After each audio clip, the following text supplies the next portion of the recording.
ಟ್ರೈನಲ್ಲಿ ಟ್ರಾವೆಲ್ ಮಾಡೋರೆಲ್ಲ ದುಡ್ಡು ಕೊಡೋದು ಯಾರಿಗೆ? ಬಿಹಾರ್ನಲ್ಲಿ ಕೊಡ್ತಾ ಇದ್ದಾರಾ ಜಾಗನ? ಯುಪಿನಲ್ಲಿ ಕೊಡ್ತಾ ಇದ್ದಾರಾ?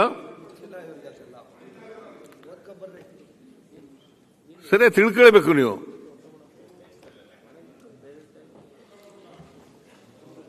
ಸಿ ಪಾಟೀಲ್ ಬೇಡ, ಕೂತ್ಕೊಳ್ಳಿ ಆಯ್ತು, ಬೇಡ ಕೂತ್ಕೊಳ್ರಿ.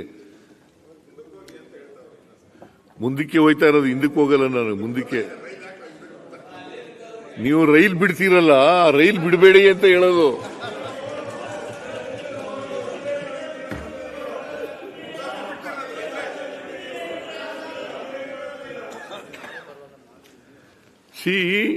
ಮಾನ್ಯ ಅಧ್ಯಕ್ಷರೇ, ಎಲ್ಲ ಲಾಭ ಅವರಿಗೆ, ಕೇಂದ್ರ ಸರ್ಕಾರಕ್ಕೆ.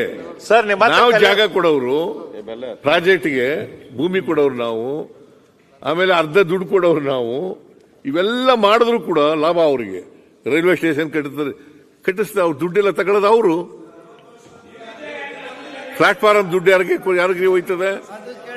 ರೈಲ್ವೆ ಟಿಕೆಟ್ಗಳದ್ದು ದುಡ್ಡೆಲ್ಲ ಯಾರಿಗೆ ಹೋಯ್ತದೆ? ಸತ್ಯ ಒಪ್ಕೋಬೇಕು ನೀವು. ಲಾಭ ಮಾಡ್ಕೋತಾ ಯಾರಿಗೂ ಹೋಯ್ತದೆ ಹೇಳಿ ನೋಡೋಣ. 60 ವರ್ಷದಲ್ಲಿ ಮಣ್ಣು ತತ್ತಿದ್ದೀರಾ? ಸುಮ್ಮನೆ ಏನೋ ಹೇಳ್ಬೇಕು ಹೇಳ್ತೀರಿ.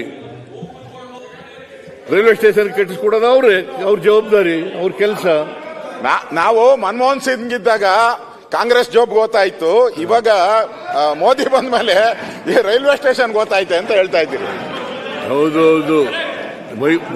ನರೇಂದ್ರ ಮೋದಿ ಅವರಿದ್ದಾಗ 50% ಕಾಸ್ಟ್ ಪ್ರಾಜೆಕ್ಟ್ ವಸೂಲು ಮಾಡ್ತಿರ್ಲಿಲ್ಲ.